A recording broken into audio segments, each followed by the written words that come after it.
Introduction. A lot of marketers have all sorts of wrong ideas about social media marketing. Some think that you only need to post viral content to get tons of traffic overnight. They actually believe that if you are able to pump that much traffic to your target website, a large chunk of those people will buy whatever it is that you are selling. Maybe you're selling services, maybe you're selling an event, or maybe you're selling products from an online store. It doesn't matter. According to this idea, you just need to have a lot of traffic, courtesy of viral content on social media, and you will get the conversions you're looking for. There is an assumption that social traffic, regardless of which platform it comes from and regardless of how you qualify that traffic, converts to sales readily. Sadly, none of these assumptions are true. In fact, all of them are tragically mistaken. If you believe in any of these, don't be surprised if you spend a lot of time, effort, and money, only to end up with a whole lot of nothing. Welcome to the club. Effective social media marketing can be reduced to one metaphor. Master this metaphor, and you probably will make money on autopilot with social media traffic. Screw up this metaphor or remain clueless to it, and you'll continue to struggle. You'll continue to believe that social media traffic can easily be generated through viral content. You might keep running after that unicorn, only to get tired and frustrated. It doesn't have to be this way. You just have to have the right metaphor or the right conceptual model to make social media marketing work for you. Best of all, you can make it work on autopilot. You probably have heard all sorts of set it and forget it systems. You probably bought at least one of these products. Well, they're definitely on the right track as far as their label. Social media marketing can be automated. It can be mastered to the point where it can produce income after you've said it. But getting there is another matter entirely, and that's the price people have to pay. And unfortunately, most people are not willing to pay that. They're excited about shortcuts, but they're not willing to take the stairs to get to the top. At the back of their minds, they're thinking that there has to be some sort of elevator. There is no shortcut. You have to work with this metaphor. And what am I getting at? Well, the secret to effective social media marketing is an inverted pyramid. It looks like a funnel. That is the metaphor you should have in your mind when thinking of ways to get traffic from social networks and social media platforms and turning that into cold, hard cash in your bank account. I need you to keep this idea of an inverted pyramid in your mind. It should have a wide base at the top. The top of that pyramid is heavy visibility. It has to be there. You need to be visible on the 4 major social media platforms. I'm talking about Facebook, Twitter, YouTube, and Pinterest. Taken together, the traffic volume you can get from these 4 platforms is mind-blowing. They can potentially pump a tremendous amount of traffic, but that's just part of the equation. That's just the top of the funnel. Potentially, you can push a lot of traffic from the top. That's how wide the top of the funnel is. This training will focus on these 4 platforms, but you can pretty much use the tips that I'm going to share with you and modify them to market on other platforms, since many of these principles easily apply. You might need to modify them a little bit.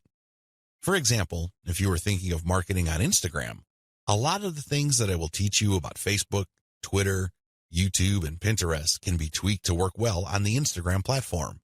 Now that you have a clear idea of the heavy visibility that you can achieve with social media, keep in mind that visibility does not mean traffic or clicks to your site. This is a myth. The visibility that I'm talking about means visibility on those platforms. When people share your content within those platforms, you can enjoy a tremendous reach within such platforms. But this does not automatically mean that when you share content on Facebook, people who see your link on the materials shared by their friends would automatically click them. Get the idea out of your head that raw visibility, or as Facebook terms it, reach, automatically translates to traffic. It doesn't work that way. Instead, you need to start with heavy content visibility on each platform. People must see your stuff there. You must achieve a wide enough reach. People may not necessarily click on through to your site, but that's secondary. At this point, you just want your brand to be visible. You just want people to become familiar with your brand. So what's the big deal about visibility anyway? You may be thinking, since visibility doesn't mean actual visitors to your website, what good is it? Think about it this way. When was the last time you saw an ad for the first time and automatically clicked it? If you're like most other people, you probably would want to see the ad show up a few times for you to become familiar with it. You might glance at it from time to time. You might read the description from time to time. But after enough showings, you might seriously think of clicking through. The same applies to your content on social media platforms. Don't expect that just because you come up with catchy titles and nice attention-grabbing graphics that this is enough for you to expect a tremendous amount of clicks to your website. It doesn't work that way. People have to be comfortable enough. Your content has to become familiar enough for them to click on it. When audience members click on the content you share through your social media accounts, they get a chance to like your page, follow your Twitter feed, pin your posts, or subscribe to your YouTube channel. They still stay on the platform, but they get a chance to subscribe to your account or follow you. This is the second stage of the social media funnel or inverted pyramid. You have to develop some sort of in-platform credibility. Your content is not just this random material that came out of nowhere. Even if people don't click on it, they see enough similarity in terms of branding, graphics, as well as other content cues so that your brand stands apart from everyone else's. Again, they may not necessarily be motivated to click, but with enough repetition through social media channels targeting certain topic categories and hashtags, your brand doesn't remain an unknown quantity. Once you have people checking your content out through your social media accounts, you can then send them call to action content, CTA. This content recruits people to your mailing list. This social content that you're sharing offers some sort of incentive. Maybe you're giving away a free booklet. Maybe you're giving away software. Whatever the case may be, there is some sort of giveaway to incentivize people to click on that link, enter their email address, and join your mailing list.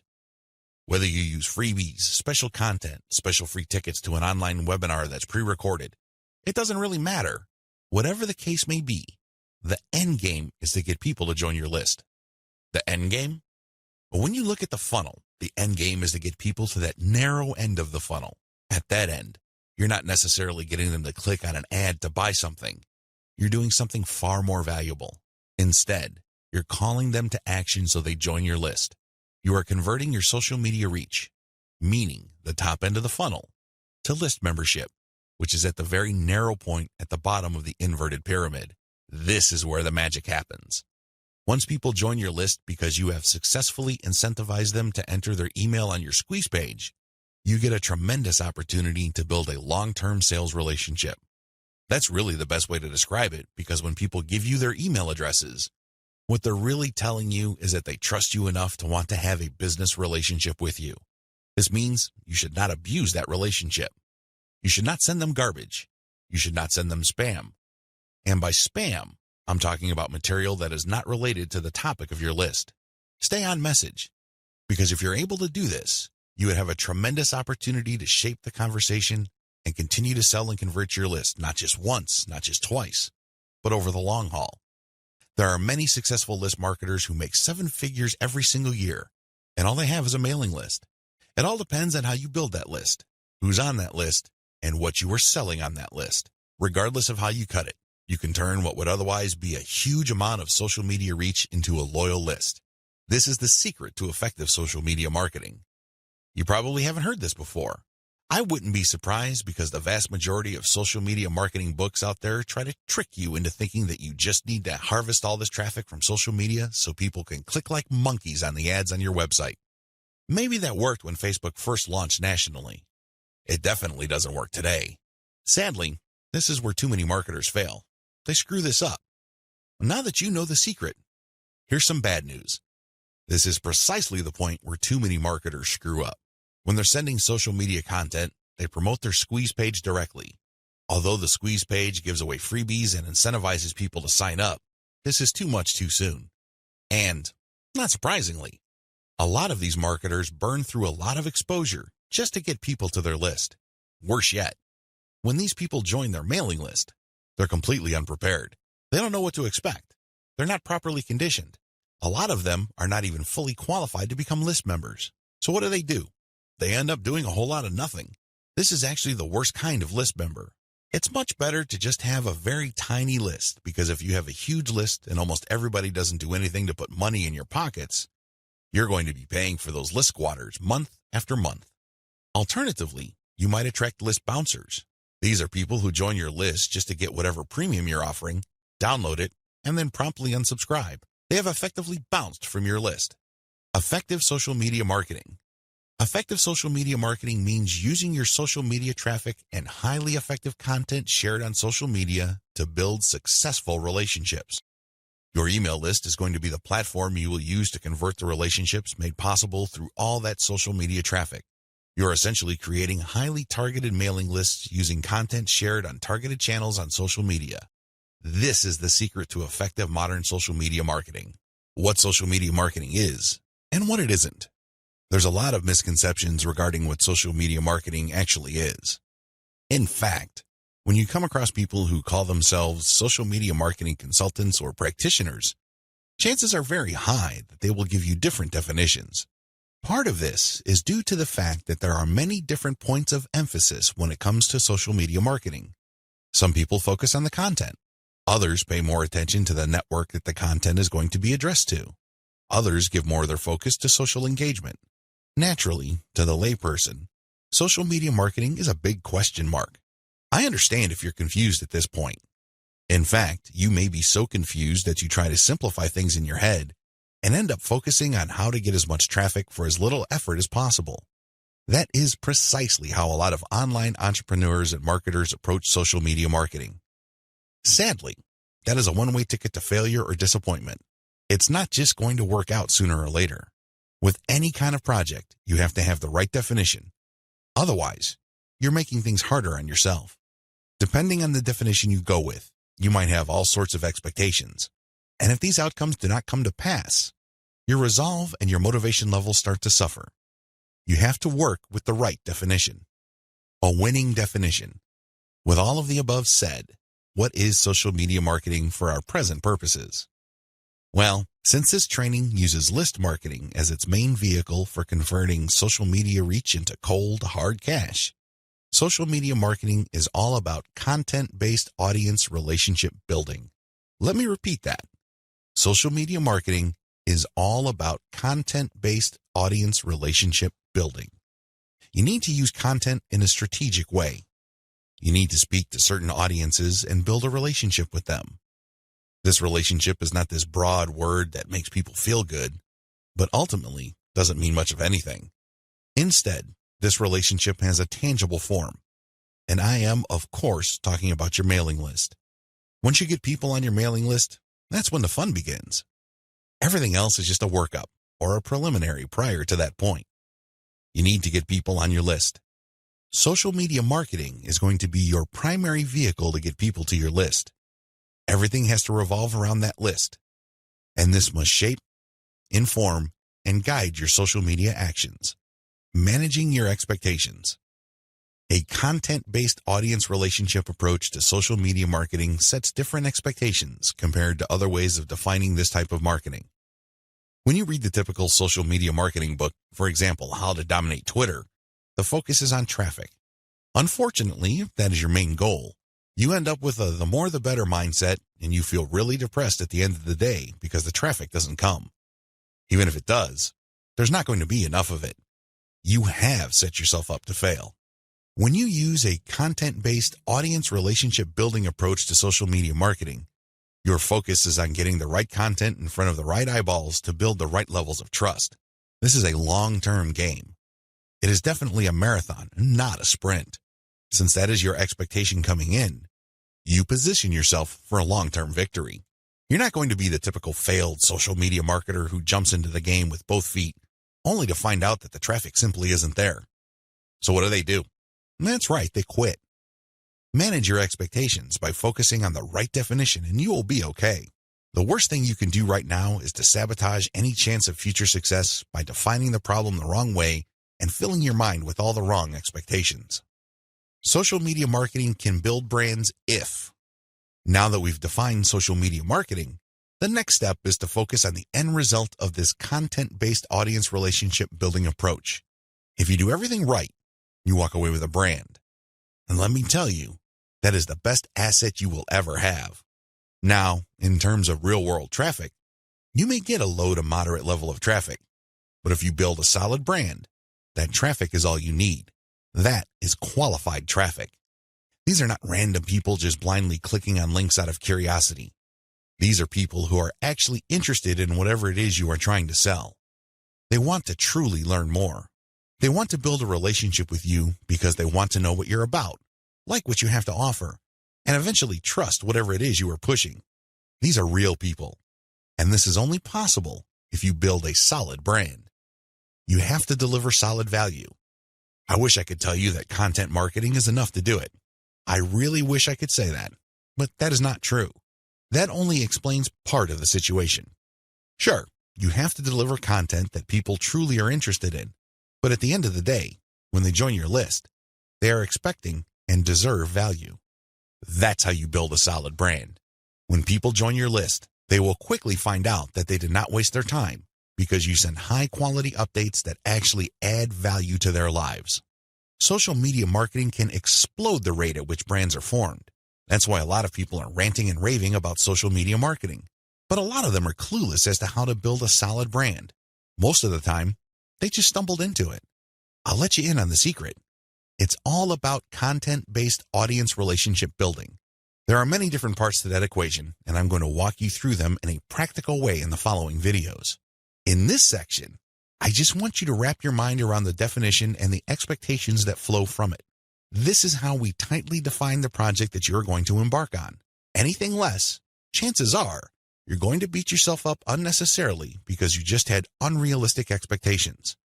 This is not one of those get-rich-quick schemes. This is not one of those overnight success stories. This requires real work.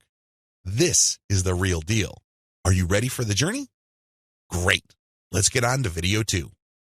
8 reasons why you need to do social media marketing. Just to be sure, if you are in any way, shape, or form unclear as to the value of social media marketing, here are just 8 reasons why it needs to be part of your comprehensive online marketing plan. Maybe your current plan puts more emphasis on search engine marketing. Maybe you're currently focused on outreach. Well, those are all well and good. But to really round things out and add a lot more value to your current online marketing campaign, social media marketing has to be part of the equation. It doesn't have to take center stage. It doesn't have to be your overarching priority, but it has to be a part of the total mix. Here are just 8 of the thousands of reasons why your company, regardless of its size, needs to do social media marketing. Reason number 1, social media's huge direct and viral reach. If you build a solid page on Facebook, you develop a direct reach. This means that a certain percentage of people who like your page will see your updates. While it is true that Facebook has been reducing the organic reach of Facebook pages recently, there's a workaround to that. When people go to your page, you can instruct them to like your page and then click your page's settings to show your updates first. You might want to show a video that teaches people how to do this. You might even post an animated GIF. Whatever you do, clue people in that they can fix their settings to see your updates first. Now, for people that take the time and bother to do this, you have to offer content that is really valuable. This puts the onus on you.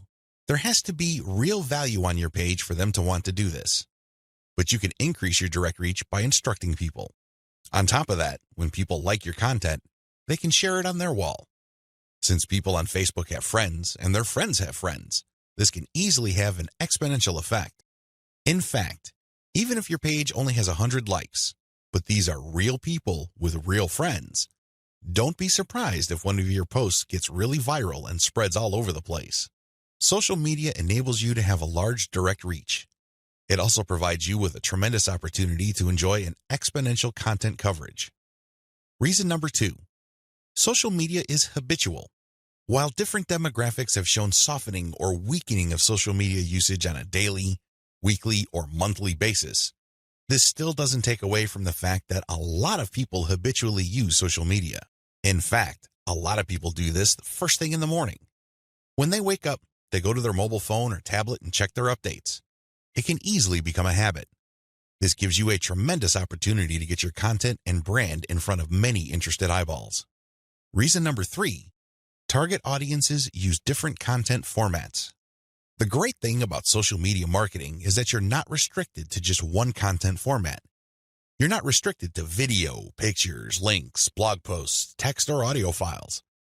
Instead, different platforms specialize in different formats.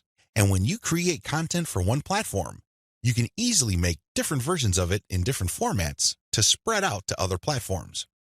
For example, I write a blog post and post it on Facebook. I create a very attention-grabbing graphic for that blog post. So when I post it on my Facebook page, A preview of the image shows up and it grabs a lot of attention. People click on it and they end up on my website. I can take that graphic and share it on Pinterest. I can take the text of my blog post or article and create a slideshow video out of it and share it on YouTube. I can also take that video and embed it in my blog post. I can strip different parts of the article or post itself and feed it into Twitter along with the link to the full post or article. Do you see how this works? You get access to the different audiences or those different platforms by simply repurposing or recycling the same content that you made for one platform and sharing those other formats on other platforms. This increases your potential reach. Reason number 4, most social media platforms can be segmented. If you've ever been to Instagram, you know that when you see a picture, it usually has many different tags. If you've been on Twitter, you'd see that a lot of the hot tweets also have hashtags. Those tags are very valuable. When you use a tag with your content, you are essentially categorizing your content. People use those tags to search for content. This is a very powerful segmentation tool. People who are looking for cute Chihuahua puppies will use certain hashtags that are different from people looking for libertarian political posts. If you have a very tightly defined audience, social media platforms' built-in segmentation tools and features can definitely help you. You probably already know that huge audiences that are not very targeted are essentially worthless. Thanks to social media marketing segmentation features, you can get a smaller volume of people from many different platforms, but you can rest assured that these people are actually interested in whatever it is you are saying. These segmentation tools go a long way in helping you to find a very refined and well-qualified audience base. This, in turn, increases your likelihood of making a sale. Reason number 5, sharing content on most platforms can be automated. Thanks to tools like Hootsuite and Social Oomph, you don't have to worry about manually going to Facebook or Twitter and copying and pasting materials from a document or spending hours setting up your scheduled posts. You can automate your posts to publish up to 6 months on Facebook. This means that you can set up your Facebook account to post 6 to 10 or more times every day, but you don't have to babysit it because you have fed the content in. The best part is that a lot of these automation tools use bulk feeds, meaning you can format your content in an Excel file and convert it to CSV and plug into these tools. You don't have to input the materials one by one. Talk about saving a lot of time while also maximizing your reach. Reason number 6, you can run a 2-track marketing campaign using mailing lists. The heart of a content-based audience relationship marketing campaign on social media is to build a highly targeted mailing list. Now, this is not what you think. A lot of people are thinking that once they build the list, they're on their way to becoming a millionaire. Absolutely wrong. They're missing a step. When people join your mailing list, it really is a general mailing list. By general, I'm not saying that it talks about all subjects under the sun. I'm not talking about that. Instead, I'm talking about general interest in the specific topic. You really don't know yet at this point who is a buyer and who is a person who is simply looking for information and is still trying to make up their minds whether they trust you enough. You create a general list, and then eventually you try to upsell them to a buyer's list. And how do you do that? Well, you sell low-cost items on your general list. You can sell a booklet for $1. It doesn't really matter what the price is. It has to be very low because what you're really trying to do here is that you're trying to give people a means to identify themselves as a buyer, and you want to make it as smooth and easy as possible. $1 is almost an afterthought to most people. They won't think that it's too painful to buy your product. But once they get to your buyer's list, you eliminate them from your general list, and now you have a pure list of buyers. That list, my friend, is a gold mine. That's where you send your money-making updates. That's where you get people to check out your case studies and get them to pay top dollar for whatever affiliate programs or original products you are pushing on your buyer's list. This is called a 2-track marketing campaign. It's extremely powerful, and it has made a lot of people rich. But you have to step away from the very common mistake of thinking that once you get a lot of people to your mailing list, you have it made. Absolutely wrong. There is another step that you need to take. Reason number 7, your brand gets natural repetition through multi-platform marketing. Assuming that all your social media accounts on all 4 major platforms look similar to each other, you get many bites at the apple. You really do. When people run into your brand on Facebook, there's a chance they might run into your brand on Twitter. If there is enough graphical similarity between your brands, then they can see that you're all over the place and they can converse or engage with your brand regardless of where they are on the internet. Eventually, this builds a tremendous amount of familiarity and people might become so comfortable that they join your mailing list when you call them to action. The best part of this is that it happens naturally by you simply creating accounts on all the major platforms. Your brand speaks to people who are interested in your niche, regardless of where they go. Reason number 8. Save money through content repurposing. Make no mistake about it, content generation is expensive. Even if you hire highly qualified, talented, skilled, and experienced people from countries with huge numbers of people who speak English as a second language, you can still be out thousands of dollars every year. High-quality writers from places like India, Pakistan, and the Philippines may be cheaper than American writers, but their costs still add up over time. One of the things about social media marketing that really excites me is the fact that you can create content and repurpose it into many different formats. This reduces your cost. If I hire a writer from India and pay that person $1,000 a month, I can get a fixed amount of content.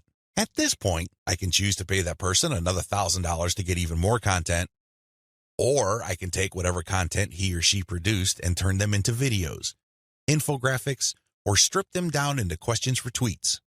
I can turn them into diagrams. I can take the voiceover of the video that I produced and turn it into a sound file. I can even make a slideshow of those materials. Once I have all this repurposed content, then I can share them on format-specific platforms. For example, I can share the slideshows on SlideShare. I can post the infographics on Pinterest. I can post the product shots or general product pictures on Instagram. I can post the questions on Twitter. I can also post the videos on YouTube. Best of all, I can post all the formats on Facebook. Do you see how this works? When you do this, you buy content once, repurpose it, and share it so you get a higher chance of getting traffic or visibility with that repurposed content. You're not creating content constantly. In fact, the name of the game is to produce as little content as possible, but market these high-quality pieces widely. This is how you maximize their value. The old idea of constantly publishing content just to get a few eyeballs here and there is dead. Seriously, that's a one-way ticket to the poorhouse. Your better approach would be to make that content work for you by converting it into many different formats. You then share these different formats on platforms that specialize in those formats. I hope the 8 reasons above are clear and that you are pumped up to do social media marketing right. In video 3, we're going to talk about picking a social media marketing campaign that is most likely to produce results for your type of online business. See you there. You need to modify your social media marketing campaign based on your online business type. I know this video is going to throw a lot of people off, but people need to understand this. One of the major reasons why a lot of otherwise intelligent and experienced social media marketers fail to get the results that they're looking for is the fact that they're using the wrong approach. Their approach to social media marketing and the websites they're promoting is a one-size-fits-all approach. Now, you don't need me to explain to you why that's a bad idea. It doesn't work in most areas of your life, and it definitely doesn't work when it comes to social media marketing. You can't look at this project with the mindset that as long as you pull traffic from social media platforms, then you can use the exact same method and the exact same communication tactics, regardless of the online entity or business you are promoting. Since we're using content to develop relationships on social media platforms, this one-size-fits-all approach is even more fatal. I mean, it's a bad enough idea as it is, but if you were to use a content-based campaign, it gets even worse. The reality is that different business types require different content and publishing strategies. You have to customize, modify, and tweak your particular content and publishing strategies on social media to fit the type of website you are trying to promote. Now, there are a huge number of website variations out there. In fact, there are too many. I would venture to say that the only limit really is your imagination.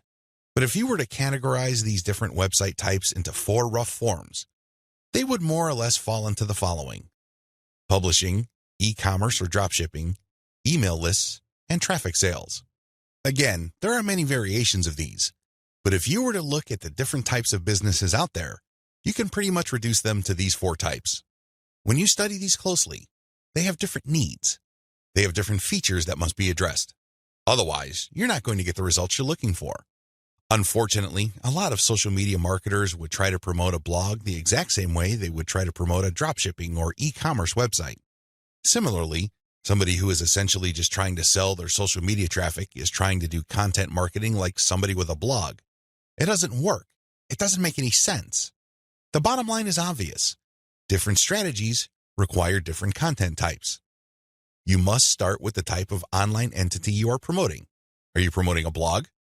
Do you have a website that uses a lot of articles? Do people contribute content? Well, you have a publishing website. Do you have a dropshipping online store? Maybe you built it with Shopify and you use Overload to get products from AliExpress.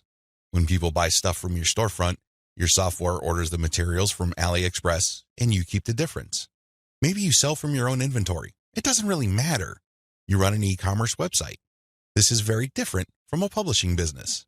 Similarly, if you make your money through your mailing list, you can't market on social media the same way as you would if you had an online store. Again, different strategies require different content types. What do you have available? Now that I've gotten you thinking about how special your specific website target is, I need you to look at the different content types available to you. You need to think outside the box. You need to look at all the available options out there and how you can create content that is tailored to your specific type of online entity. Here are the list of content types you can use to promote different online entities, but your specific focus and specialization should weigh more heavily on certain types of content instead of others. Audio clips, slideshows, infographics, diagrams, blog links, videos. The bottom line, don't just think links. It really freaks me out.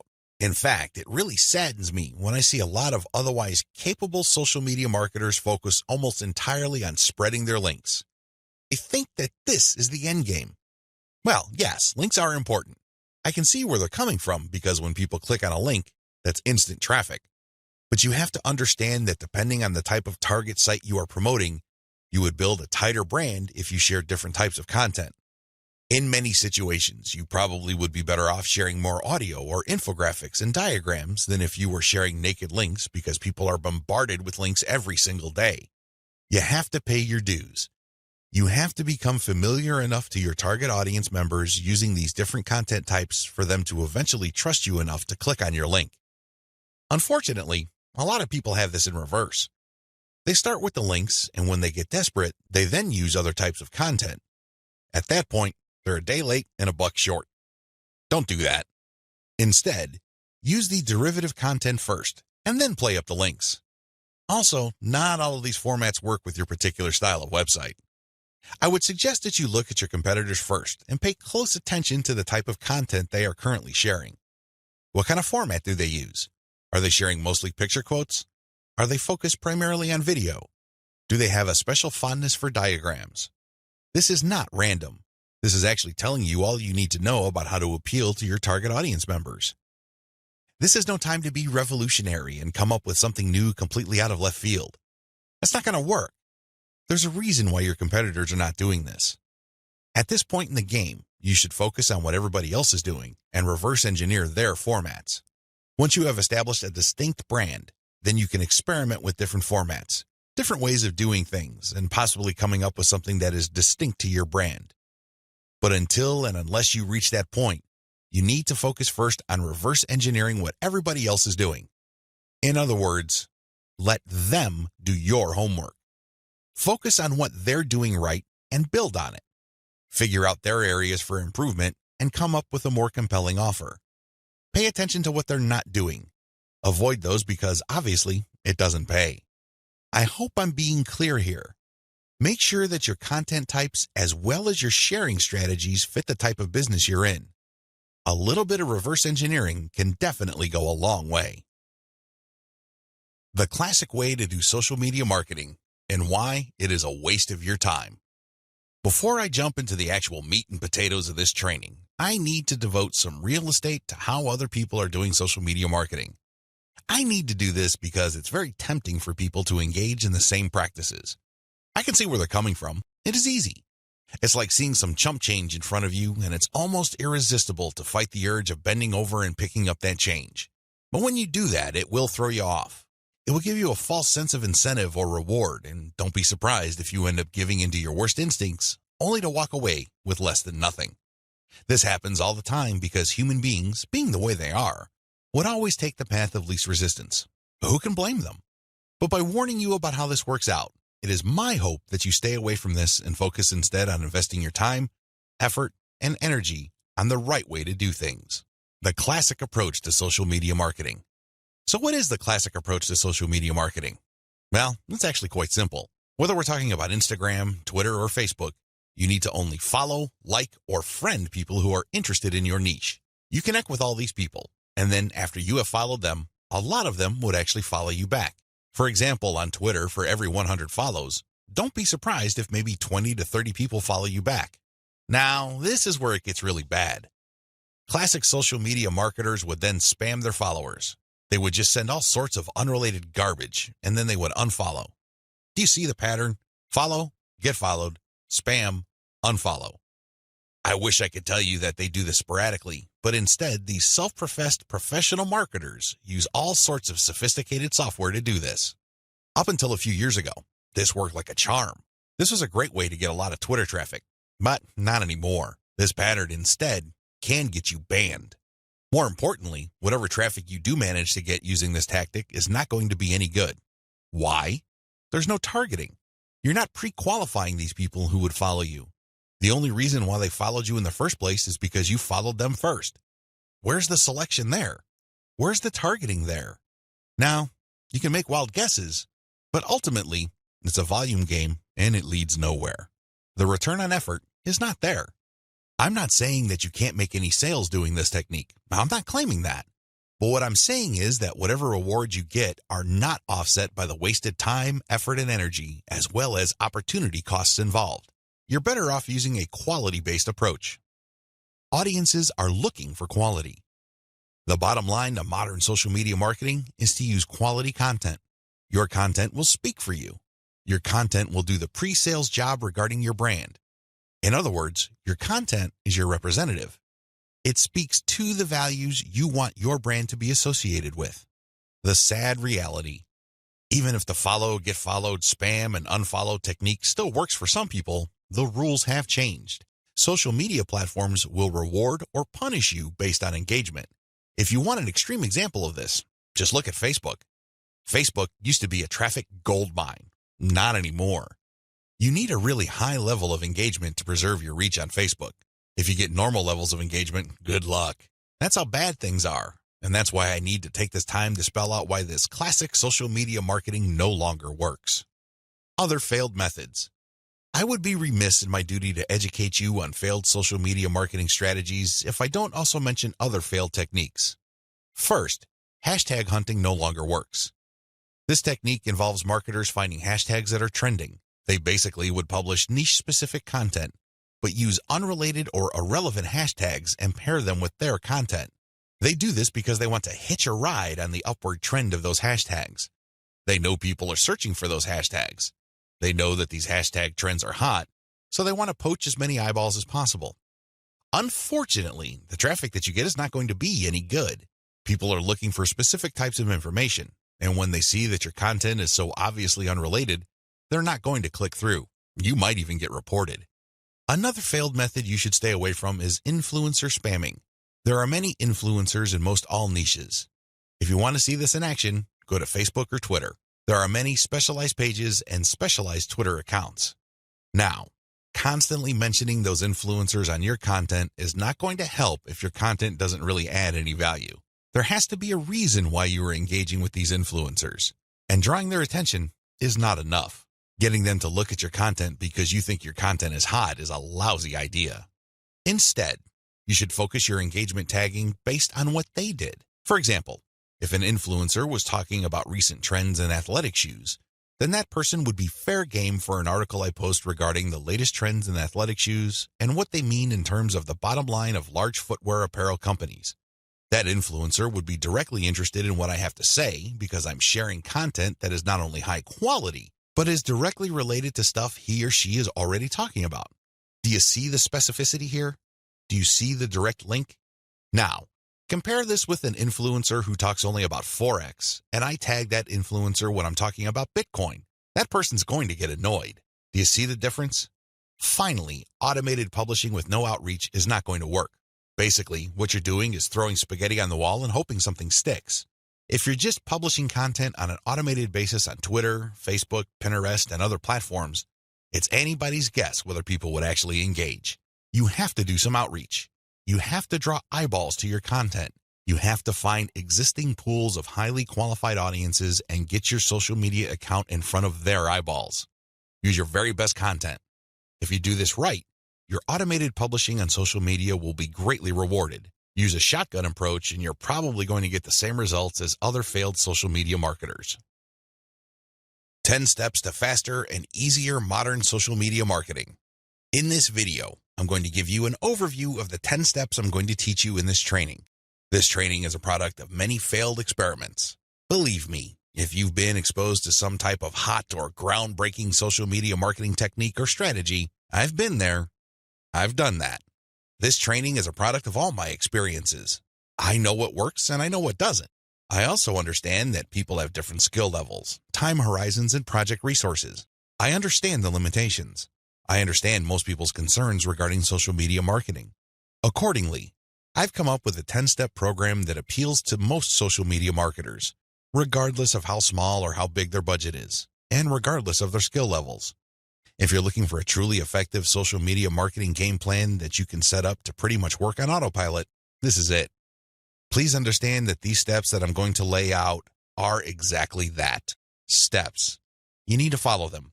You can't skip a step. You can't assume that since I mentioned certain keywords or I'm talking about certain themes and topics that you have mastered this already. I need you to look at all this information with an open mind and pretend you are learning social media marketing all over again. If you don't have that mindset and you are all too eager to skip steps, don't be surprised if the plan that I'm teaching you will not work for you. How can it? You zip through it. You rushed. You skipped through certain key parts. You need to be patient with this program by going through each step. Don't go to the next step until you've mastered the step you're on. I know you're busy. I know you don't have the time, but you need to do this right. Otherwise, you only have yourself to blame if things don't work out. Are we clear? Okay. Here are the 10 steps to faster and easier modern social media marketing. Niche research and targeting. Content curation. Reverse engineer your competition's top content. Create fine-tuned payload content. Market your mailing list right. Unlock the power of repurposed multi-platform content. Automate content sharing. Scale up your targeting. Sell to your list differently. Reinvest your profits the right way. Those are the 10 steps. I know they sound pretty simple. They definitely appear pretty straightforward, but the devil, as always, is in the details. See you in the next video. How to do niche research and targeting the right way. I can't even begin to tell you how many times I've run into social media marketers and they automatically want to know about traffic generation. Forget about niche research. Forget about consumer intelligence. Don't worry about setting up the right site to get in front of the right target audience eyeballs. Let's just skip straight to the good stuff. That's the kind of mindset that I run into all the time. And that's why a lot of people struggle in this game. You have to understand that until and unless you find yourself barking up the right tree, you're just going to be chasing your tail. I know I'm using a lot of dog analogies, but these are the most appropriate. Most people are simply just chasing their tails and wasting a whole lot of time doing stuff that doesn't really add to their bottom line. A lot of these, and I would guess all of them, can be quickly dispensed with if people only did niche targeting ahead of time. In other words, know your audience. Since you have a clear profile of who your target audience is, the next step is to go to these different social media platforms and find them there.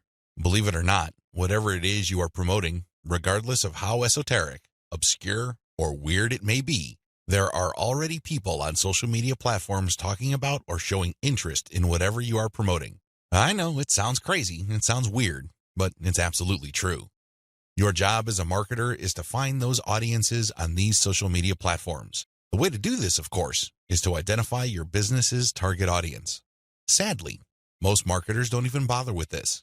Instead, they just look at social media marketing as a simple task of finding traffic. That's it. That's the name of the game. That's all there is to it.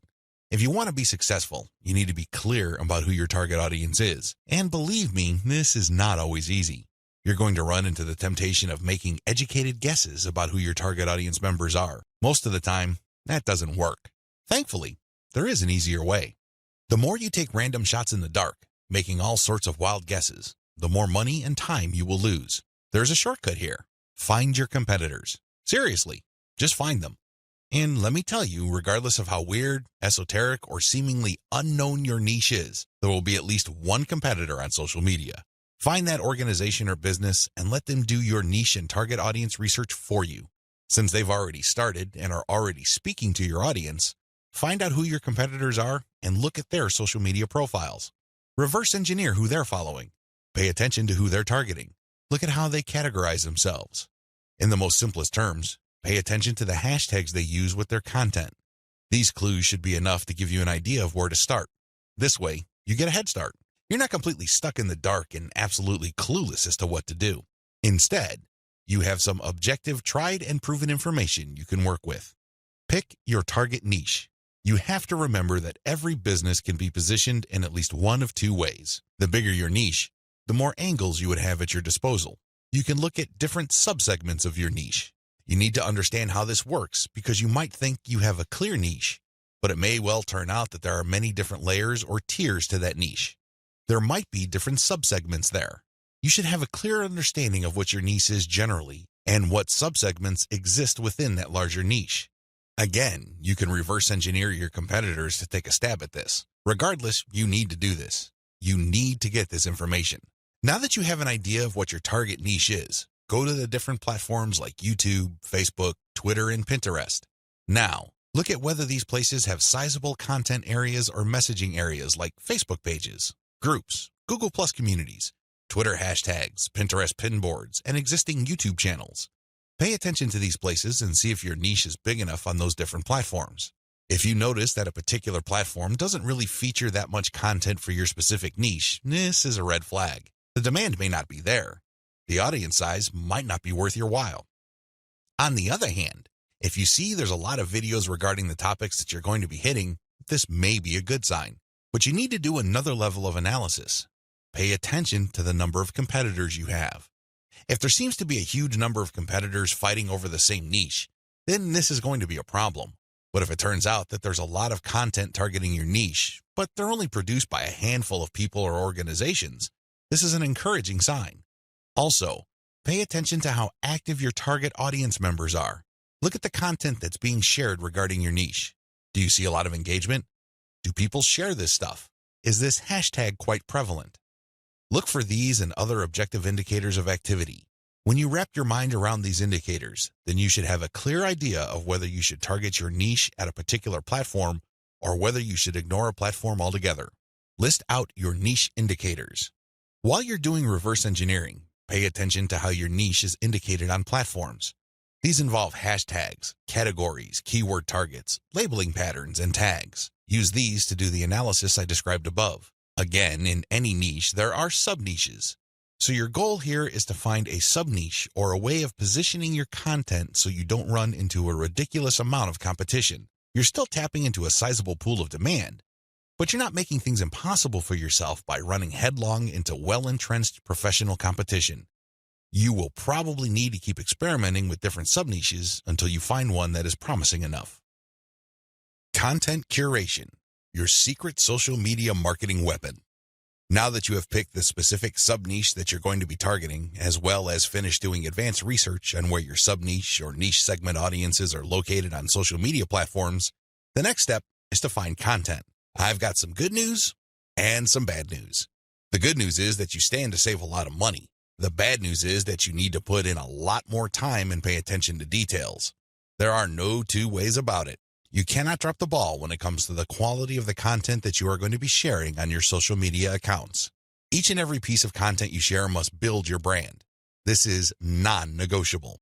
You can't just pick random pieces of content that somehow, some way has something to do with your niche. That's not going to help you get the right eyeballs. That's not going to help you establish the kind of credibility and authority you need to eventually convert highly specific and qualified traffic from social media into cold, hard cash. What is content curation? As I mentioned above, you stand to save a lot of money with content curation. This should be obvious. After all, you're not going to be using the content that you yourself created. Content curation is all about picking other people's content and sharing those materials on your social media accounts. This creates a win-win situation. Since you're sharing links and descriptions of such content, the creator of that content gets free traffic. You, on the other hand, get to build up your credibility because people are rewarded for following your accounts with highly targeted, highly specific, value-added content. Everybody wins. The user wins, you win, and of course, the original content creator comes out ahead. This is how it's supposed to work. You win big time because you save a tremendous amount of money not having to create a huge amount of original content. If you've ever tried to write your own stuff or outsource content creation, whether in the US or to other parts of the world, it can get quite expensive very quickly. Content curation enables you to build credibility with your audience in a very inexpensive way. You use other people's content. You get to entertain them, build credibility, and gain their trust. The downside here is the time. Sure, you're not spending greenbacks, but you're definitely going to be spending time. As I mentioned above, you cannot be indiscriminate when you are trying to do content curation. Whatever goodwill you have built up for your brand will go up in smoke if people catch on to the fact that you are just randomly curating and spreading low-quality content that may have something to do with your niche. That's not going to cut it, not by a long shot. Adopt the right content curation strategy. Now that you know where your target audience members are on social media platforms, you build credibility by populating your social media accounts with highly credible, high-authority third-party content. This is called curation. In between those materials, you're going to be sharing your own original content. From time to time, you're going to call people to action to take a look at the incentives you're giving away for them to join your mailing list. This is how you play the game. When people follow you, they are rewarded with top-notch content. It doesn't really matter whether you produced that material or it was written by somebody else. Your followers get rewarded for following your account. They get niche-specific material. Eventually, you build trust with them because you only send them the very best materials. They start paying attention to your own materials. More importantly, they start noticing the content you share, which actively encourages them to sign up to your mailing list. This is the key. You intersperse your own original content. You create an impression of quality in their minds because you're sending only the very best third-party content. You then mix in your own original content, which is of the same quality as the other stuff you're sending. Eventually, they warm up to your brand, and this is where your call to action content comes in. You call them to action regarding the freebies you're giving away. Maybe you're giving away software, a booklet, discount codes, or even a full-blown book. It doesn't matter. You are ethically bribing them to enter their email addresses so they can download the incentive. That's how you build up your mailing list. On top of all this, when people join your mailing list, you call them to action to share the emails that you're sending them. Maybe you should ask them to forward that email to their friends. Maybe you would want them to copy and paste the material and post it on their Facebook wall. The best part to content curation is that it's very easy to automate. Seriously, this is one way of content promotion that is very automation friendly. You only need to get the URLs of the third-party content that you're curating and plug them into an Excel sheet. You then convert the file into a CSV file, which is then imported by social media scheduling tools like Hootsuite and Social Oomph. You don't have to manually enter anything. You don't have to schedule everything by hand. You can do all of this through software. Isn't that awesome? You get to build credibility while at the same time minimizing work. Now, with that said, you need to pay special attention to the content quality. High attention to detail is the key. You have to resist the temptation of running basic keyword searches on Google or on social media platforms and grabbing anything that is somewhat related to your niche. That is a one-way ticket to brand destruction. You worked hard to build your social media brand. It really would be a shame to see it all go up in smoke because the content you're curating is very unpredictable when it comes to quality. There may be several days when you're sending the very best, cutting-edge reports on your niche, followed by a few days of just completely worthless content. What do you think prospective fans would think? Either they would think that your brand is unreliable or you're unprofessional. Whatever the case may be, you're not going to be convincing people that your brand focuses on the very best in your niche. You need to be very discriminating when you select your content. You have to read through the materials. Make sure that the content is alive, updated, and well-written. This, of course, takes time. The trade-off, obviously, is that you don't have to spend money. Regardless, you need to pay close attention to the content that you're sharing because it represents your brand. The quality it contains either makes your brand look good or erodes your brand. It's your choice. Reverse engineer your competitors' top content. In the previous video, I mentioned that you're going to have to mix in your original content. Now, the question that's probably on the top of your minds is, how do I know which content to produce? Well, there are two ways to do this, like I mentioned earlier in this training. You can try to figure out things on your own and engage in all sorts of experiments, or you can just simply allow your competitors to do your homework for you. I hope you can see which path is the easiest. It should be obvious. If you are sending the very best content on your niche, your original content must be at the same level or better. Otherwise, your followers are not going to take the bait. They're not going to trust your brand. They appreciate the fact that you're collecting all this information, and they're probably going to stick around and follow your social media accounts. However, you can't count on them to do much of anything else. There's really no incentive for them to join your mailing list. Why should they? Your content is not that great. They only need to compare the kind of original content you produce with the other top-notch third-party stuff you're sharing to see your weakness. Do you see the problem here? You have to produce top content if you want your brand to be credible. Thankfully, this is easier than you think. Simply reverse engineer your competitors. Look at their most successful stuff. How do you know? Look at the social media indicators of their content. How many likes does their top content get? How many shares? Is there any other indicator that shows that this content actually has traction? Maybe you should pay attention to the number of comments for that content. Maybe you would want to run a backlink checker on a piece of content and see how many other blogs or websites link to that piece of content. This is how you measure the overall success of any single piece of content so you can use it as a template, if you will, for your own content. I'm not saying that you should rip it off. Instead, I'm encouraging you to use it as a starting point and come up with something so much better. Focus on what works. When you look at your competitors' most social pieces of content, you are basing your own original content on themes and topics that actually work. They have traction with your target audience members. You're not wasting money or time taking wild guesses. This is one of the most common mistakes social media marketers make. They think that they have the best ideas regarding hot content in their niche, so they come up with all sorts of content that they think is just plain awesome, only to fall flat on their faces. I'm telling you, for every 100 pieces of those types of original content, maybe 10 would gain any sort of respectable traction in your niche.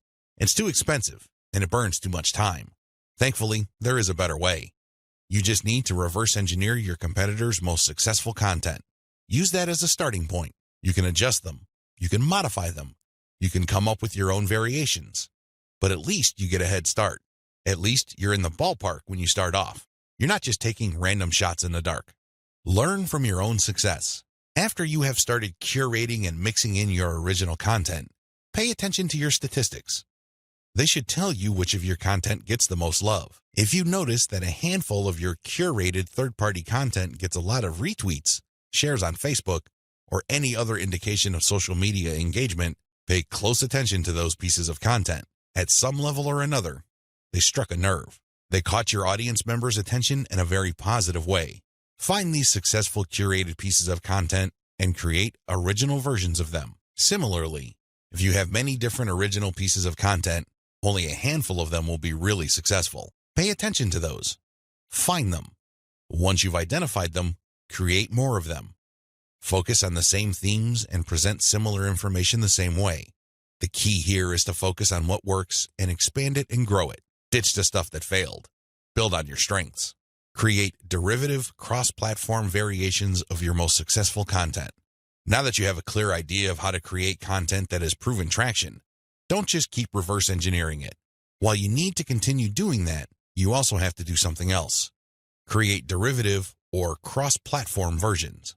For example, one particular type of blog post does well on all your social media accounts. Identify its themes, pay attention to its patterns, and come up with another blog post. See if that works. If you achieve the same level of success, you're onto something. This is not a fluke. This is not a one-time thing. You have struck on a theme that your audience members readily enjoy. The next step is to take things to a whole other level. Instead of just cranking out yet another blog post, create videos about that theme, make specialized diagrams, produce infographics. Take these materials and share them on social media platforms that specialize in those formats. For example, for blog post URLs, share them on Twitter and Facebook. For videos, share them on YouTube. For diagrams and infographics, share them on Pinterest. Drilling even deeper, look at your hottest blog posts and strip out key questions and use these as leads or titles for tweets. Tweet the same content several times over the course of a week. Of course, don't drop it all in 1 hour, but space them out. Still, when you use the right questions, you become very visible on Twitter. Pair these with the right hashtags. The bottom line, the great thing about content curation is you save a lot of money, but you are also positioning yourself to build on your strengths. You focus on things that you're doing right and figuring them out so that you can predictably produce successful content.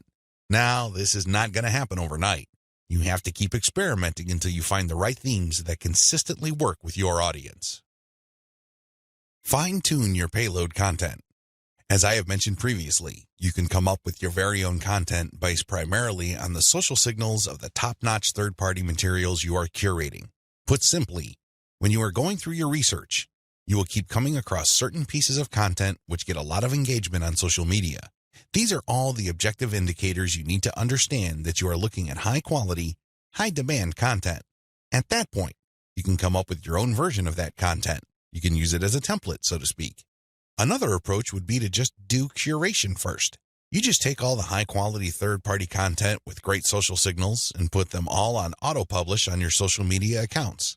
You run this curation campaign for several weeks. Soon enough, you will see a pattern. Eventually, you will see that some of these materials get a lot more engagement than others. At that point, you can then come up with your own version. Personally, I pick my own content using both methods.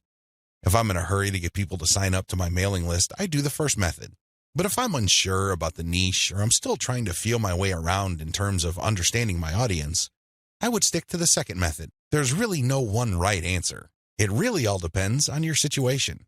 The great thing about the second method is that you are picking out your original content strategy based on what actually works in terms of your social media accounts. You have to understand that even though high-quality third-party content may have a lot of objective social signals, those signals may have been generated in different contexts. Maybe the original publisher was doing something that you may not be doing. Do you see how this works? Still, you can definitely do the first method if you're in a hurry. But if you have some time to spare, you might want to try the second method.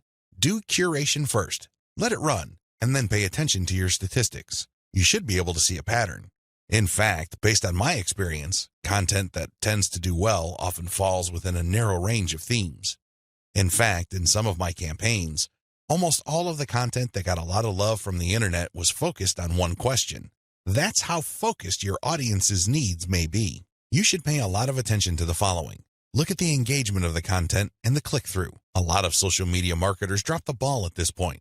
They think that it's all about engagement. I'm telling you, regardless of how many likes, shares, or comments a piece of content gets, if people don't click through, those engagement signals are not worth much.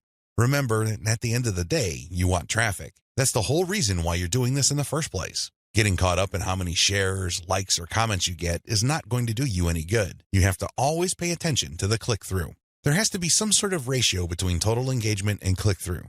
The higher the ratio of the click-through, the more attention you should devote to a piece of content. Study high click-through and high engagement content closely. Now that you have identified curated content that performs well, the next step is to analyze them with a fine-tooth comb. Ask yourself, what problems are people interested in when they read this piece of content? How are these pieces of content positioned or presented? Do they use some sort of emotional headline? Do they use subheadings that ask questions? Do they drag the person along? Or do they just lay out the information dead center? Pay attention to cosmetic issues. People do judge a book by its cover, and blog posts and articles are no different. How are these materials formatted? Do they have big pictures? Do they have header pictures? Do they use diagrams? What are they doing exactly? Once you've answered all these questions and you're comfortable with the answers you got, the next step is to create your own content specification sheet. This is going to be your template. Now, make sure that you're not just basing it on one successful piece of content. That third-party content might be a fluke. The company behind it might just have gotten lucky, and for some reason, that piece of content went viral. That's not going to help you. You have to base your template on the success of many different pieces of curated content. This way, you can be more confident of the fact that even if you barely comply with all the specifications, you would at least get some decent and positive results. Using the information above, Create payload content.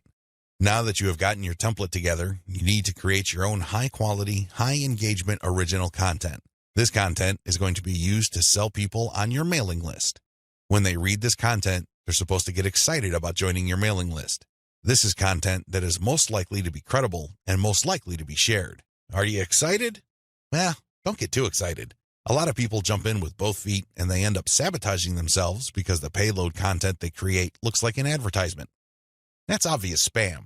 Nobody's going to trust you with that. You're obviously trying to pull tricks and play games. That's not going to work. Instead, the content must be informative. Think of it as an infomercial. You're selling something, that much is obvious. But people have to walk away with solid value. You have to walk that tightrope. There's a thin line between shoving stuff down people's throats and providing solid value without asking for anything in return. You have to come up with a decent compromise between the two. The bottom line is, whatever you do, the content you produce must be valuable. It must add value to the lives of people reading your materials. That's how you build credibility. That's how you get people to get excited about your mailing list. Remember, your list is supposed to add value to their lives. It's going to be very hard to give that impression when the content that you share is worthless. I hope you can see that. I'll see you in the next video. Market your list right.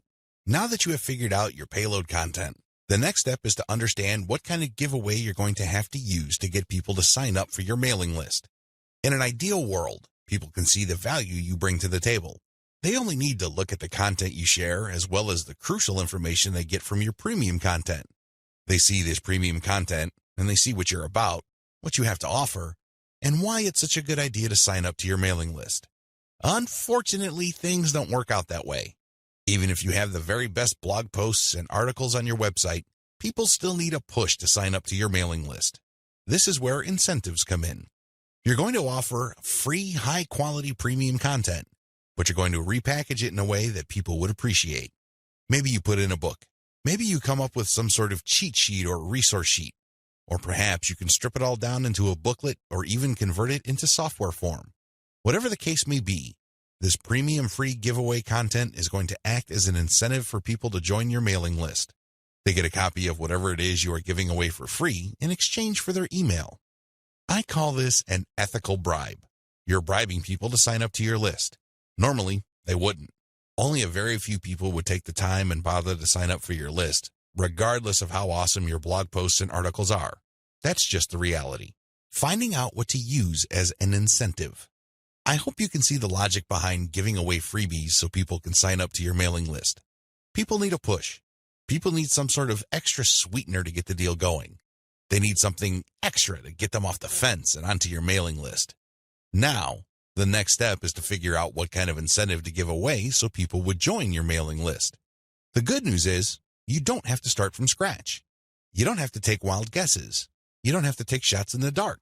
When you pay attention to your top-performing original content, you should have all of the information you need to come up with a compelling incentive. For example, if you run a gardening blog and you notice that a lot of people click on share and otherwise engage with your content on tomatoes, it's probably a good idea to come up with a free giveaway book on how to build your own inexpensive tomato greenhouse. You see how this works? Pay attention to your best-performing original content. Look at the questions they answer and look at the questions they fail to answer. This way, you can use your popular content as a launching area for your incentive content. You let your readers know that if they need more information, and they will because the content that they're enjoying are missing certain items, they should click on this link. That link, of course, is your squeeze page. The squeeze page advertises your giveaway and lists out the reasons why people would want to download that giveaway. It's pretty straightforward. You're just offering premium content that your other freely available content is already pointing to. They're pointing to that content because they don't contain that material. They do a good job of building credibility and authority. They do a great job adding value to the lives of your readers, but it's also obvious that there are certain parts that are missing. For those extra materials, they have to sign up.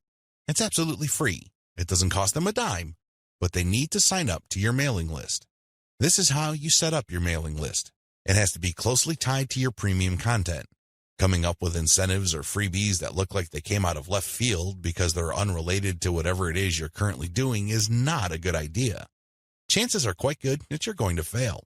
When you come up with incentive content that is directly related to the materials you're already sharing, you create a feeling of value. There's also a feeling of exclusivity. After people have seen your content and have become aware of what you are and what your brand is about, you let them in on a special premium. This is a special deal that other people who haven't accessed your brand have no idea about. Position all your original content to push your mailing list first. To play up the value of your incentive content, you first have to promote the value of the mailing list. I know this sounds counterintuitive, but if you think about it, it makes all the sense in the world because, in reality, it's the mailing list they're signing up for. The freebie that you're giving away is just a bribe.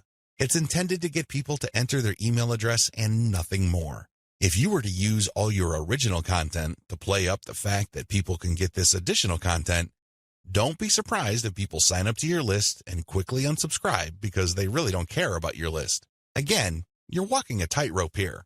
On the one hand, you want people to get excited about the premium you're giving away for free in exchange for their email address. On the other hand, you want people to see the value that they would get by being members of your mailing list. This is how you should play it. All your original content should push your mailing list first. I'm not saying that you should not tie it into the incentive, but your original content should highlight the fact that when people join your mailing list, they will continue to get valuable information. This is the key, because when you use your tried and proven content to push mailing list membership, people are less likely to join your list and immediately unsubscribe. They are aware of the value that the list can possibly bring to their lives. You then play up the premium content as part of the membership. In other words, it's an extra. It's not the main focus of the list. Keep the list separate from the premiums you use to get people to sign up to your list. I hope this is clear because you want to play up the list first, but it must be obvious that you are using the premium content, whether it's a free book, a booklet, a cheat sheet, some sort of pre-recorded video, or something else, as a means to get people to make a decision. That's the bottom line. You want the incentive to push people to make a decision to join your list, but all your original content, and your website by extension, should push the reader to see the value of being a list member. A lot of social media marketers completely blow this. They think that it's all about marketing the incentive. Well, to continue with the example I raised earlier, what happens after you get people to sign up to your list in exchange for the greenhouse guide? That's right, nothing. Why? You played up the value of the greenhouse guide to such an extent that people are clueless as to what other value they would get from your mailing list. Indeed, don't be surprised if people start reporting your list as spam after you start sending them updates. They were so focused on getting the free book that the updates from your mailing list completely took them by surprise. This happens all the time because of faulty messaging on your blog or website. You cannot afford to play the game this way. You worked hard to pull all this social media traffic to your site. You spent a tremendous amount of time, effort, and resources to build a solid brand. Unfortunately, you're dropping the ball if you market your mailing list this way. You must sell the list first, but the incentive must be used to push people to make a decision. This is the proper order of priority.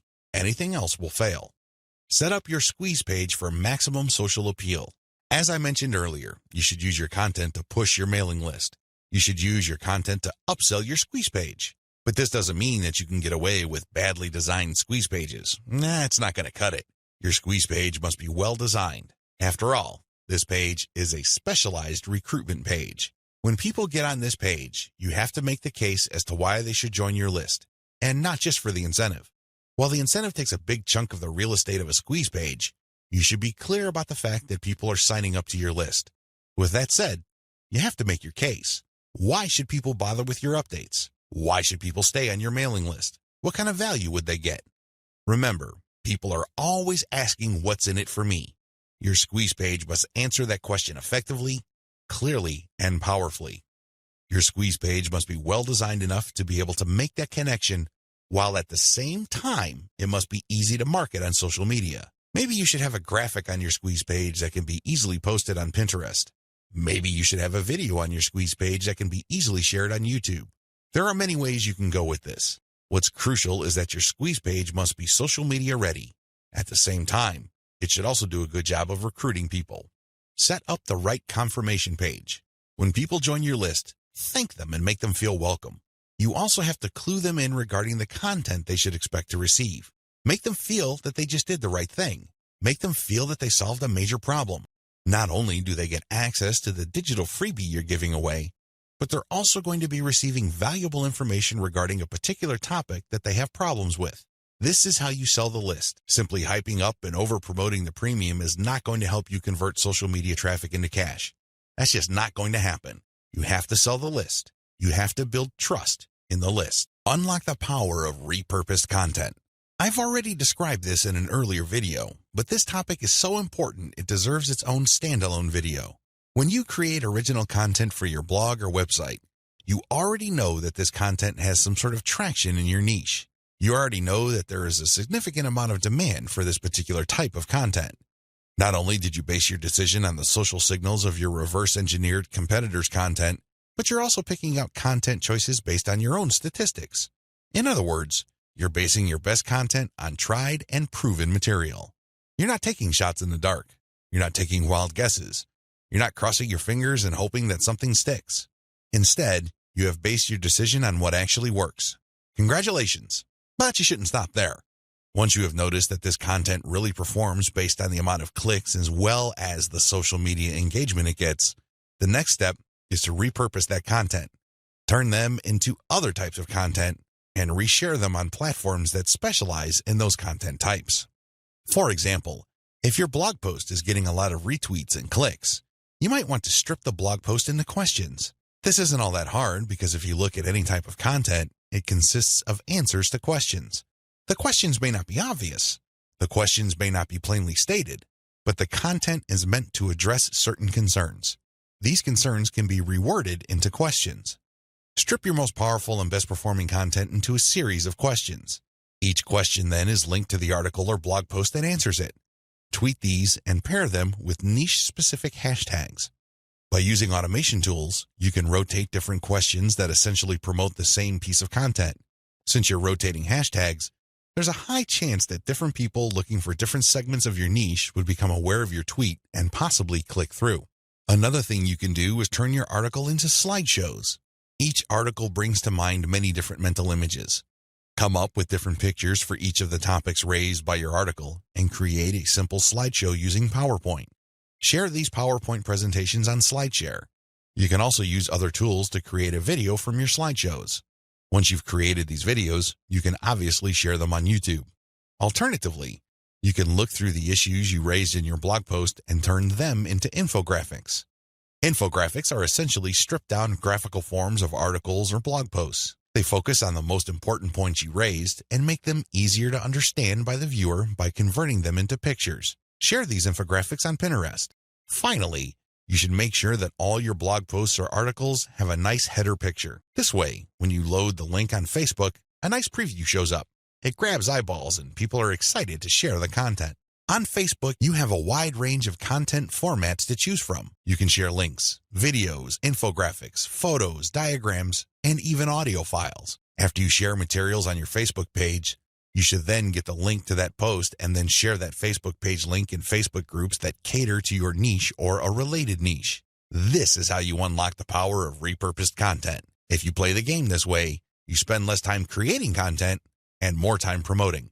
Promotion is the name of the game. You may have great content, but it's not going to do you much good if people don't even know it exists. For every hour you spend creating content, you should spend 10 hours promoting that piece of content. This is how you build up a successful mailing list. This is how you create a solid brand on social media. Start with powerful content, but create different versions and spread it on many different social media platforms. Use automatic content sharing. Before I get into content sharing automation, I want to highlight one other important reason why you should repurpose your content. If your audience members keep seeing that you talk about the same stuff over and over again, chances are you will lose them. People want to hear new stuff. People want you to explore other related needs of theirs. They don't want you to basically keep recycling the same stuff over and over again. Unfortunately, that's precisely the kind of risk you're running if you simply focus on giving people more of the same successful stuff. You know that a particular content theme works. You know it gets a lot of engagement. You know that it draws a lot of clicks. It's perfectly natural for you to want to keep recycling that same theme. Don't do it. Focus on the very best way to present that theme and stick with it. Just do it a few times, but focus more on repurposing. This way, when people get into contact with your content, they can see that you are talking about something that appeals to them, but in different formats. They are more likely to pay attention. They're more likely to click through. They're more likely to share. Keep this in mind when it comes to repurposing. Don't think that Video 11 is completely optional. It isn't. You want your social media feeds to consist of highly successful content as much as possible. It really would be a shame to figure out what works, only for you to get lazy and just focus on text content. I'm sorry to say it, but text content can only take you so far, which brings me to content sharing automation. Since you're going to be sharing a lot of content, and much of this content being third-party as well as original and repurposed content, you're probably going to have your hands full if you decide to do this manually. First of all, since you're going to be covering many different platforms and sharing different formats on those platforms, you have a lot of forms to fill out over and over again. Sure, you may have created an account, one for each of those platforms, but submitting to those places requires you to fill in forms. Posting on Facebook involves form filling. Now, if you really don't have that much content to share, this should be barely manageable. But if you're looking to maximize your visibility by publishing on your social media accounts several times a day, you need to automate. Unfortunately, simply plugging in information into content publishing tools is not going to do you much good. You have to know when to publish. Believe it or not, the vast majority of your target audience members check their Facebook, Twitter, Pinterest, and YouTube accounts within a certain block of time every single day. Post outside of that block of time and you miss the eyeballs of the vast majority of your audience members. Sounds good so far, right? Well, here's the problem. Different audiences have different time preferences. How would you know? This is where experimentation comes in. First, you're going to have to share your content randomly at different times of the day. As much as possible, share content every hour. Set your content automation tools to publish every hour. Let this run for about a week or two. After the experimental period is over, check your stats. Facebook Insights, for example, will tell you when most of your page fans checked out your content. Armed with this information, you should set up your automated software to publish your content in a cluster to fit those optimal times. For example, in the experimental stage, you're publishing one piece of content every hour. That's 24 pieces of content spread out over a full 24 hours. After you checked Facebook Insight, it turned out that 80% of your content views actually take place between 8 a.m. and 5 p.m. You then take those 24 posts and compress them within that 8 a.m. to 5 p.m. window. This is how you publish in clusters. Forget time blocks outside of that time frame. This way, you maximize your chances of the right eyeballs seeing your content. Special notes for Twitter. If you're going to be publishing on Twitter, republish your content many times during the day at the most optimal time frame. Facebook Insight already told you that your content is being viewed within a specific time frame. Chances are your Twitter fans have the same social media viewing habits. Stick to that time frame. Now, here's the secret. Set up your automated content publishing tools to tweet out your best content many times during that time frame, but you also have to rotate different hashtags. This way, you can reach different people looking for hashtags that are related to different subsegments of your niche. Special notes for Facebook. When publishing to your Facebook page, don't hesitate to publish original content that you have published before. Try to avoid publishing only once. Instead, you should sandwich or schedule this republished successful content in between high-quality, curated content. This way, people get more exposure to your best content. Once they click through, you get yet another chance to recruit them to your mailing list. Remember, when you share high-quality third-party content, you're not getting the traffic. You're building credibility, but you're not getting potential list members to your squeeze page. That's just not happening. When you share your own original content, you get a chance to recruit them to your squeeze page. Keep this distinction in mind. This is the reason why you should republish your most successful content by interspersing it with top-rated, curated content. Scale up your targeting. When you're publishing on Facebook and Twitter, you can use hashtags. This is definitely true with Instagram. Regardless of the platform you're on, make sure you play around with how you categorize or tag your content. In any niche, there are many different tags available. Experiment with these. See which tags get the most attention from the social media platform you're sharing a piece of content on. Of course, you're not going to find the magical combination of hashtags overnight. That's not going to happen. This is one of those things that you're going to have to find out by doing it over a long period of time. Still, when you run these experiments, a pattern should emerge. Sooner or later, you would discover that certain hashtags produce a lot more results than others. They draw a lot more eyeballs. They get a lot more attention. Most importantly, they get a lot more engagement. Stick with those. Experiment with tagging niche-focused influencers. When you're doing research on hashtags on Twitter, for example, you would be able to find influencers that specialize in those hashtags. These people just love to post content related to certain topics. They use a narrow range of hashtags every time they post. It seems that's all they focus on. Find these people. Look at their content. Are people retweeting them a lot? Are they getting a lot of love for their content? Do they get a lot of engagement? Are people responding via Twitter? It should be fairly easy to see which accounts are influential in your niche and which aren't. Don't just focus on how many followers they have. Instead, look at the total amount of engagement they get, and also pay attention to the ratio of followers they have to the number of accounts they follow. For example, if I find Mike Smith to be a big poster in my niche because it seems that he just seems to rotate among the 10 hashtags that are most relevant to my niche, I look at his followers in relation to the number of accounts he's following. If he's only following one person, yet he's being followed by 15,000 people, Mike Smith might be an influential person. I say that he might be because I'm also going to have a look at the engagement levels of his posts. Are his posts getting a lot of retweets? Are a lot of people responding? Are a lot of people clicking the heart icon? If his content has these factors, then his account is probably worth following. Most importantly, you should tag influential people on Twitter when you post. You use your most powerful hashtags and you mention them in your post. This can help you get on their radar. These people would be put on notice that you are also sharing content that is similar to the stuff that they are interested in. If they check out your stuff and they like what they see, don't be surprised if they share your content with their following. Engage with them. Let them know about your questions or suggestions. In fact, you should engage with them so much that you can possibly create a relationship where they would publish your guest posts if they're bloggers, or discuss whatever it is you're doing on their social media platforms. At the very least, when you partner with them, they become part of your content distribution network. In fact, a lot of them can even get you interviewed on influential blogs in your niche. Don't think that influencer engagement is simply restricted to tagging people. That's just the beginning. That's actually the tip of the iceberg. They can do so much more for you. You just have to continuously engage them and be social. This doesn't mean that you have to kiss their butt. This doesn't mean that your stock response to all of their posts is amazing post or great post, I love it. That's not going to work. That's not going to push the ball far enough. You have to actually engage. And oftentimes, this might seem like you're criticizing them.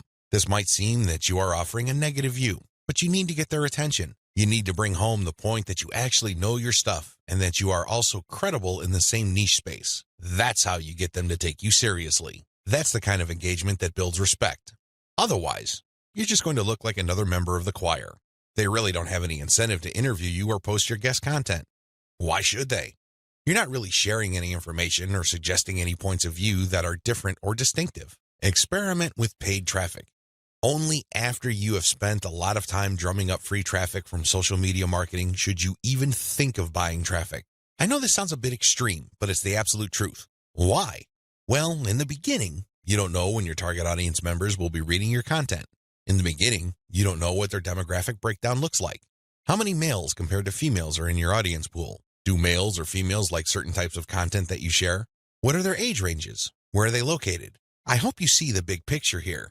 You have to use free traffic to do initial audience intelligence. Once you've gotten all these important insights, you can then start paying for Facebook ads and other platforms' ads.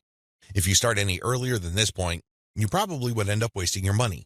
Study your statistics first. Pay close attention to audience patterns. Take out ads based on these patterns. Sell to your list differently. At this point, you have turned social media traffic into list members. Congratulate yourself. You've managed to do something the vast majority of social media marketers cannot do, or, worse yet, don't even think about doing. It's quite an accomplishment. Unfortunately, even at this point, it's still too easy to drop the ball. In fact, a lot of people who have mailing lists stay with one mailing list. They think that as long as people who visit their blog sign up to their mailing list, they're good. Well, at a certain level, they're correct. A certain percentage of those list members will buy affiliate products that you promote on your list. A certain fraction of your mailing list will buy your original products. Some may even visit your online store and buy merchandise. But the problem here is that if you accept this scenario, you are settling for cents on the dollar. You really are. Don't you want to maximize the value of all your hard work, focus, and energy you invested in your venture? Wouldn't you want to maximize your return on effort? If you want to get maximum results from your mailing list, You have to sell your list differently. There are really no two ways about it. Every other approach would lead to, at best, mediocre results or, at worst, no results at all. Keep the following tips in mind. Use different content on your list. When people join your mailing list, chances are they joined because they got exposed to some of your content. They already know what you talk about. They are already familiar with the quality of your content. They understand the themes that you focus on. That's why it doesn't make any sense for you to feature the same exact content on your list. Sure, you may make some changes. You might change the title. You might even switch things around. But people aren't dumb. They can see right through that. They can see that you are recycling content and feeding them stuff that they have probably seen before. Do you think this kind of practice builds confidence? Do you believe that doing things this way will build trust? Of course not. You have to use different content. What kind of content will you have to use? Well, first of all, you already know what your most popular pieces of content are. Start with these. No, I'm not talking about republishing them. I'm talking about analyzing them and seeing where the gaps are. Are there any questions that are left unanswered? Are there any questions that were raised by the answers that you gave in those popular pieces of content? These should be enough to get your mind going as to the kind of finely tuned, high-value content that you're going to be sharing on your list. Remember, your updates are the ultimate reward to your list members. Sure, you may have positioned your squeeze page to reward subscribers with a premium, but once they downloaded that premium, they really have no other incentive to keep reading your emails. Do you see how that works? So do yourself a big favor and make sure that the update content you send is the reward. That's how you get people to open your emails and read your materials over and over again. Reward them for being on your list. Don't drop your guard. Don't take it easy. Don't give in to laziness. This is your time to rise and shine. Everything else that happened before this was just a dress rehearsal. This is it. This is where the rubber meets the road, and you better perform. Use premium content. If you really want to hit the ball out of the park with your mailing list, send updates that really highlight how original the content is. Well, how do you do this? Use social proof for case studies. These are testimonials of people that have taken your advice or who have experienced certain things that you talk about. When people read these stories, they can't help but be engaged. They can't help but be absorbed into the narrative. These people sharing their testimonies are real flesh and blood human beings with real problems that your readers can relate to. That's the kind of compelling content that will take your list to a whole other level. Why? Most of your competitors are just recycling their stuff. Sure, they're recycling their best stuff because that material is tried and proven, but they're not really distinguishing themselves. They're not really doing their brand any favors by taking the easy way out. You have to commit to doing things differently. This is how you build loyalty around your content. Remember, when you're running a mailing list, your content is composed of the emails you send out. No more, no less. Upsell, upsell, upsell. I can't say the word upsell enough. If you want your list to make money, you have to upsell. Now, you don't have to be a hero. You don't have to overdo this. You don't have to come off like some sort of super salesman. If you're like most people, you know how annoying pushy salespeople are. You probably will push back. You will probably tune them out and unsubscribe. I can't say I blame you. That's how most normal people respond to pushy salespeople. By upsell, I am just telling you to send content that highlights a problem and a solution. That's all upselling is. You remind people of their range of problems, and you remind them of certain solutions to them. Now, of course, just like with most things in life, there are good solutions and even better ones. Your job is to send email updates that get people excited about finding a solution and laying out common solutions that are good, but are not the best. What you're doing here is you're drawing their attention to the very best solution to their problems. For example, if you run a social media marketing mailing list, you can tell people that creating picture quotes and videos from pictures is a great solution to their original content needs. But an even better solution would be to automate these materials where people just click on images and all of a sudden, a video is created. It saves a tremendous amount of time, effort, energy, and most importantly, the created video would then automatically be uploaded to their social media accounts. That's the kind of distinction between good enough solutions and obviously superior solutions. That's how you upsell people to your list. You're still providing value. You're still answering their questions. You're still addressing their needs. But you're laying out a range of options. They can try to do things on their own or try to do things the way most people handle the problem, or they can try something else. When they look at that something else, that's when you sell your affiliate product, your original product or your service. Regardless of how you do it, you need to upsell, upsell, upsell. I wish I could tell you that this was easy. I wish I could tell you that this is just a simple matter of laying out some alternatives and then playing up the best solution. The best solution, of course, pays you a commission and you make money off each sale. Unfortunately, it's not that easy and it's not that simple. Here's the reason. When people join your mailing list, they actually have different motivations. Some people are there because they just want to get the freebie, but they're too lazy to unsubscribe. You cannot really get rid of these people. These people don't open your emails. They cannot be bothered with reading your emails. They really don't do you much good. In fact, they can harm you because if there's enough of these list squatters on your list, your mailing list provider will charge you more money at the end of every month. You have to actively filter out your list based on open rates so you can get rid of these individuals. Again, you cannot eliminate them entirely, but you can minimize their numbers. Other people are initially excited about your mailing list, but for some reason they stopped reading your emails. Even others constantly check your emails, and they really love what you have to share, but the problem is they feel that your premium offers are simply too expensive. Now let me clue you in on a secret. When somebody tells you that whatever you're offering is too expensive or too unaffordable, what they're really trying to say is that you haven't completely sold them on it yet. Alternatively, you haven't completely filtered them yet. Either they're not motivated enough or you did not give them enough reasons to be motivated. Regardless, they're still on the fence. You need to push them off the fence. Expert salespeople know this because in the big scheme of things, there's no such thing as unaffordable. If you talk to somebody and you convince that person that they absolutely need to buy your product, there's really no difference between a $10 product and a $1,000 product. They will get that product because you have elevated their perception of that product to the realm of need. People take care of their needs first. Their wants are often left at the back burner. I hope you understand this. I hope you get this. It's not because your affiliate product is too expensive in absolute terms. Instead, it's because you have failed to either qualify the prospect or make your case. And this is why simply upselling by itself is not going to work. You have to take the next step, which I'm going to describe below. Use the $1 list filtration method. You have to filter your list members into two groups, interested people and interested people who buy.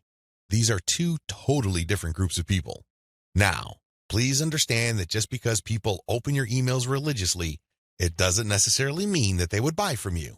Like I said above, maybe you did not present your case properly. Maybe you did not qualify them properly. This $1 list filtration technique that I'm going to teach you enables you to filter your list members properly. What you would do is, instead of trying to upsell people to $19.95, $34.95, or $349.50, or any other similarly priced products, everything that you're going to be selling on your general list will be priced $1. No more, no less.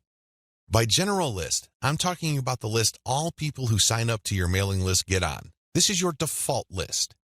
I want you to treat this general list as your starting list. This is kind of like the vast, unfiltered, generic mass of people who are interested in your brand. When you upsell people using $1 offers, you enable people to segregate themselves based on their motivations. These are people who are motivated enough to spend $1. In other words, they see the value in your content, and they are willing to put their money where their mouth is. Now here's the secret. There's really very little distance between paying $1 for something and paying $100 for something. This is a lesson I learned firsthand. When I first tried this, I thought the only people that will get on my dollar list are cheapskates. These are misers. In the back of my mind, I thought that they're just not going to buy big-ticket items. Boy, was I proven wrong. If somebody is able to psychologically hurdle the distance between 0 and 1, they can, given enough exposure and enough content, hurdle the difference between $1 and $100. This is not theory, nor is it speculation. I see this all the time with my own two eyes. Your job is to filter your general list. You're basically telling people, when you run these $1 offers, to prove to you whether they are just interested or truly interested. This is a self-segregating mechanism. Use it. People who sign up for your general list are interested in quality content. That's what they're there for. But only a fraction of them would actually be willing to pay money. You make your money off this golden fraction. You use your buyer's list to make real money. Again, you have to sell your list differently. This applies to your two types of mailing lists as well.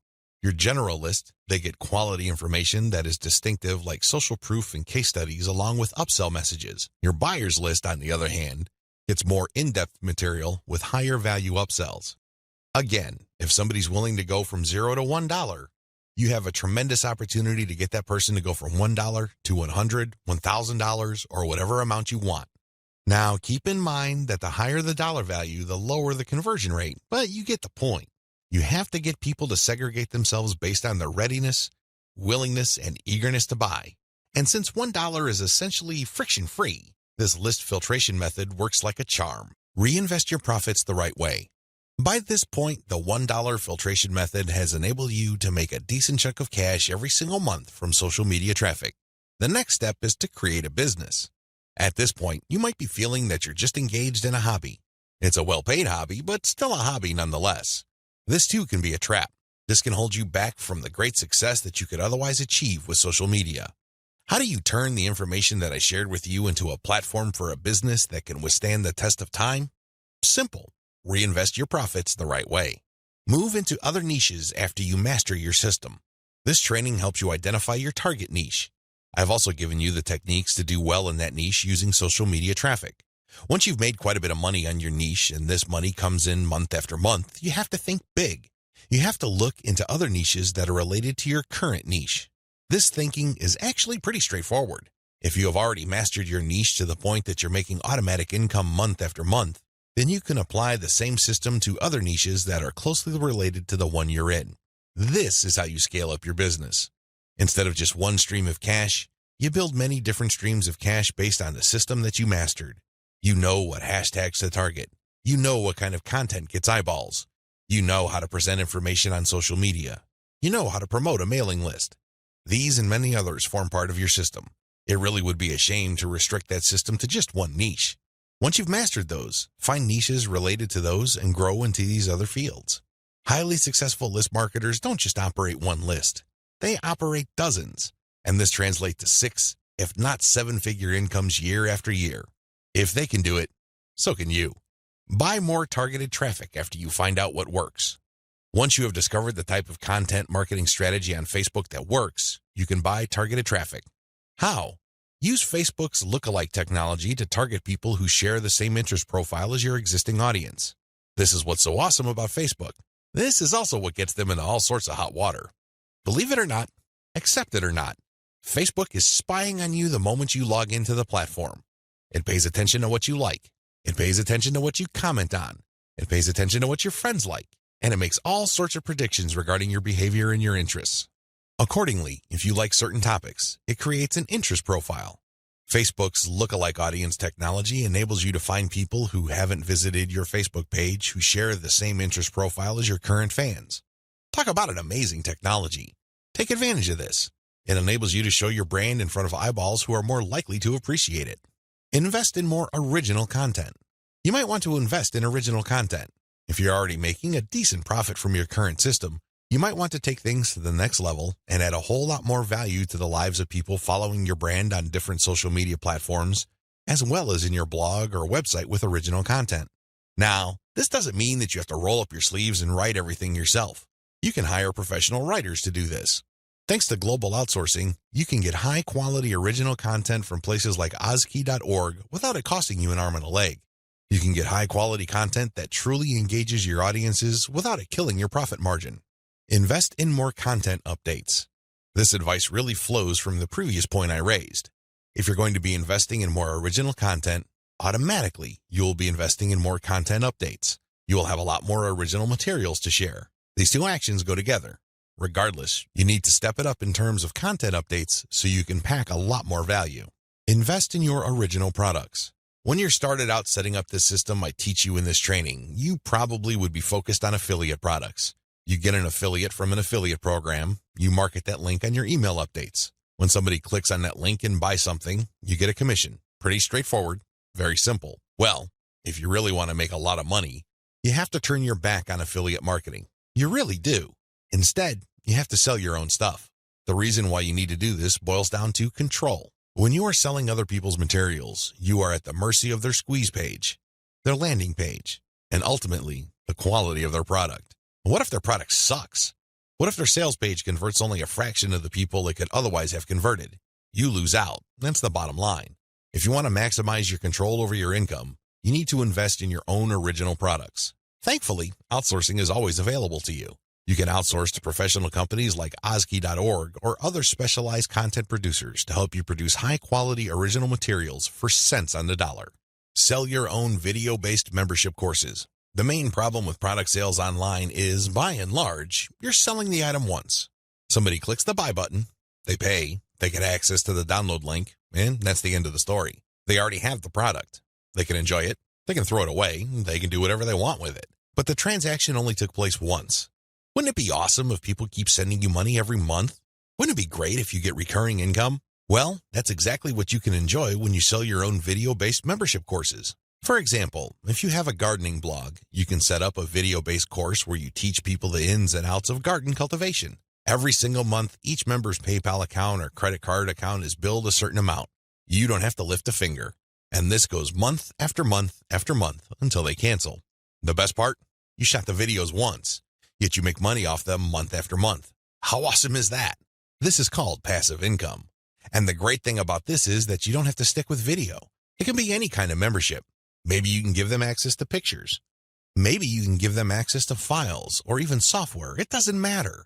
What they're paying for is the right to download that material month after month. This is the key. Recurring income should be your ultimate goal. This is how you maximize your effort. You're putting in less work while getting more money out of the system. Unfortunately, this is not something that you can master getting out of the gate. It also doesn't happen overnight. You have to pay your dues by doing the other steps above first. Conclusion. Social media marketing confuses a lot of people. It definitely leads to a lot of dead ends if you let its myths get the better of you. This training shines a light on one effective way of using social media exposure to turn social media reach into cold, hard cash in your bank account. While I'm not claiming that these steps are easy, they are doable.